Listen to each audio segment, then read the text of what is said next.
스임 40일 9월 28일 말씀 묵상. 자신의 한계를 인정하기. 시편 131편 1절에서 3절입니다. 여호와여, 내 마음이 교만하지 아니하고 내 눈이 오만하지 아니하오며 내가 큰 일과 감당하지 못한 놀라운 일을 하려고 힘쓰지 아니하나이다. 실로 내가 내 영혼으로 고요하고 평온하게 하기를 젖된 아이가 그의 어머니 품에 있음 같게 하였나니 내 영혼이 젖된 아이와 같도다. 이스라엘아, 지금부터 영원까지 여호와를 바랄지어다.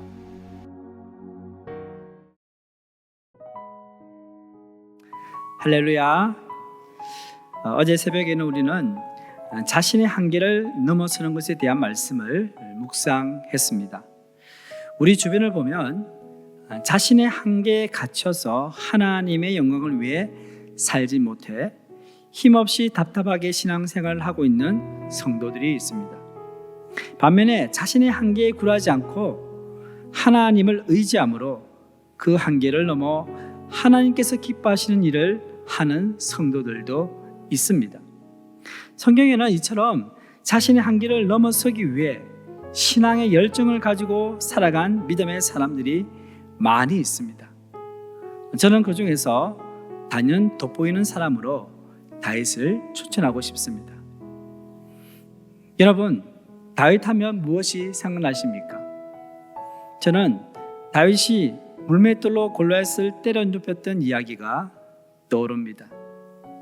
양을 치는 목동에 불과했던 어린 다윗이 어떻게 블레셋의 그인 장수 골리앗을 상대로 싸워 이길 수 있었을까요?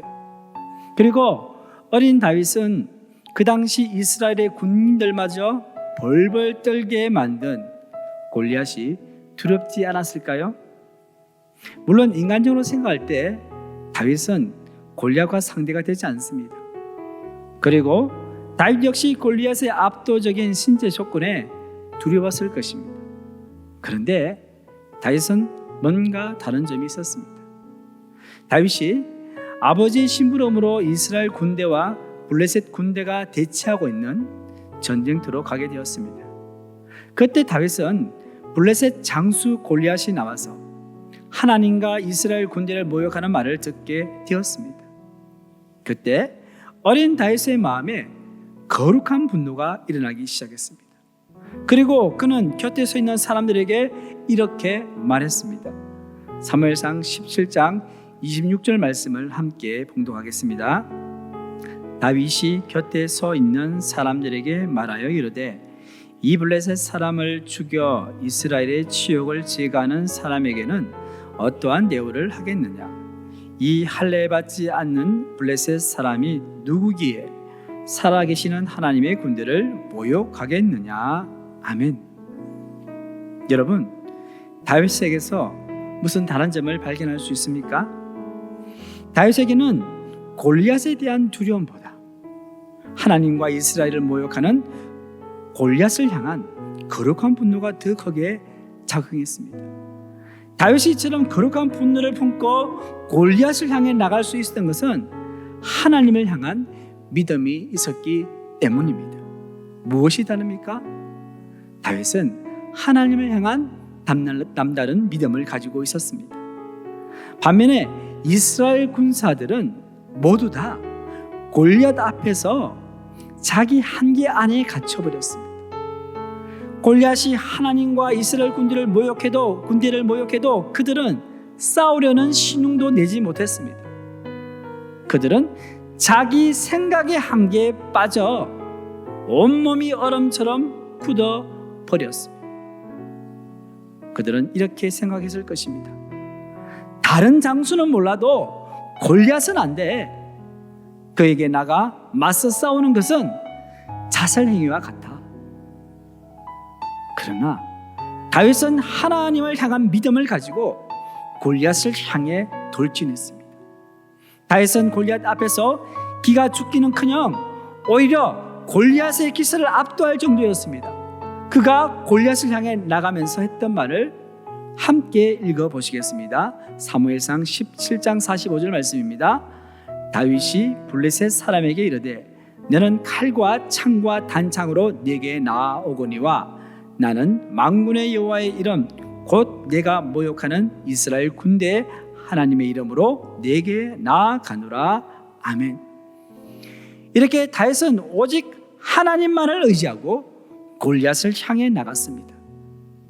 하나님께서는 다윗의 믿음을 보시고 물맷돌 하나로 그인 골리앗을 쓰러뜨려 주셨습니다.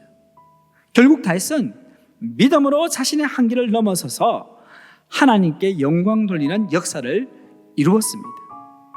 다윗은 바로 이런 믿음을 가지고 일생을 살았습니다. 그 후에 사울 왕에게 쫓겨 도망자로 살 때도, 그리고 왕이 되어 수많은 전쟁을 치를 때도 그는 믿음으로 자신의 한계를 뛰어넘는 삶을 살았습니다. 그런데 오늘 본문 말씀은 한계를 뛰어넘는 다윗의 이미지와 정반대의 이미지를 보여줍니다. 본문 1절 말씀을 함께 봉독하겠습니다. 여호와여, 내 마음이 교만하지 아니하고 내 눈이 오만하지 아니하오며 내가 큰 일과 감당하지 못할 놀라운 일을 하려고 힘쓰지 아니하니이다. 아멘. 이 말씀은 자신의 한계를 넘어서는 성도가 조심해야 할 부분을 말하고 있습니다. 성도가 자신의 한계를 믿음으로 넘어가는 일을 반복적으로 경험하다 보면 신앙이 무뎌져서 자신도 모르는 사이에 쉽게 교만한 마음이 들게 됩니다. 그 교만한 마음을 방치하다 보면 그의 눈이 오만해지게 됩니다.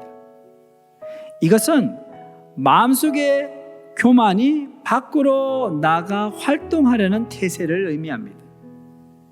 이 상태를 계속 유지하면 결국 어떤 일이 벌어질까요? 감당하지 못할 놀라운 일을 행하려고 애쓰게 됩니다. 여기서 감당하지 못할 놀라운 일이란 자신의 욕심과 명예와 권세를 위한 일을 의미합니다. 오늘 시편의 저자인 다윗은 이와 같은 죄의 과정을 겪었던 사람이었습니다.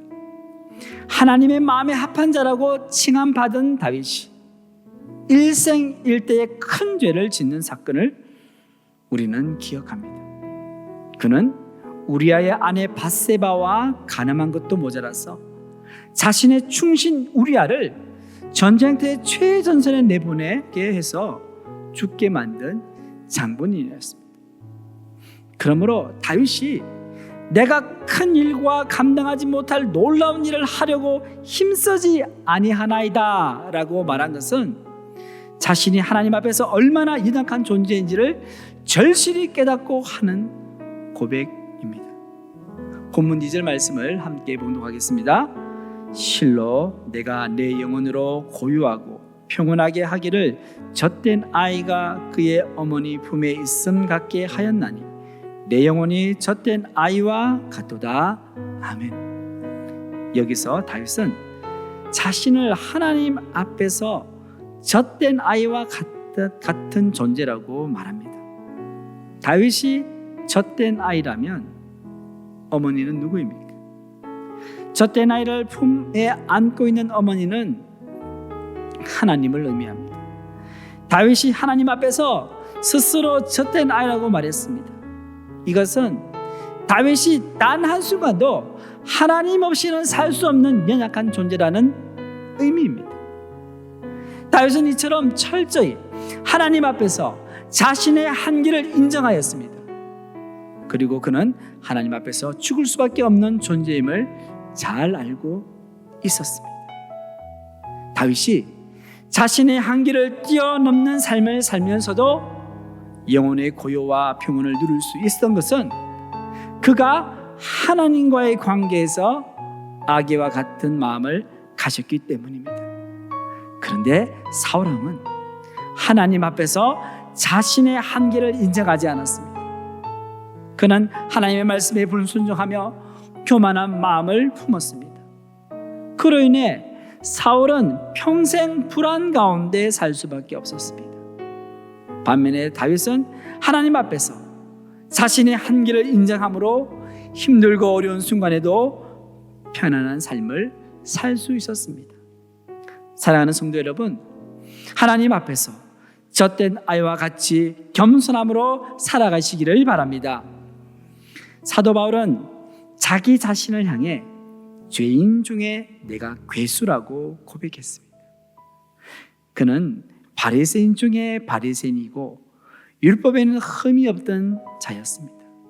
무슨 죄를 많이 지었길래 이런 고백을 했을까요? 바울은 하나님의 은혜가 없이는 한시라도 살 수 없는 죄인이라는 사실을 항상 기억하기 위해 이와 같은 고백을 했던 것입니다. 성도 여러분, 우리도 이와 같은 겸손한 마음이 필요합니다. 건강하고 균형 잡힌 신앙을 가진 성도가 되기 위해서는 믿음으로 자신의 한계를 뛰어넘는 삶을 살면서 동시에 하나님 앞에서 자신의 한계를 인정하고 겸손한 삶을 살아야 합니다. 성도 여러분, 오늘 하루를 살아가실 때 하나님 앞에서 젖된 아이처럼 겸손히 자신의 연약함을 인정해 보시기를 바랍니다. 그리할 때 우리는 어떤 삶의 상황 속에서도 하나님의 품 안에서 참된 평안을 누리게 될 것입니다. 이와 같은 놀라운 은혜가 성도님들 삶 가운데 충만하시기를 주님의 이름으로 축원합니다.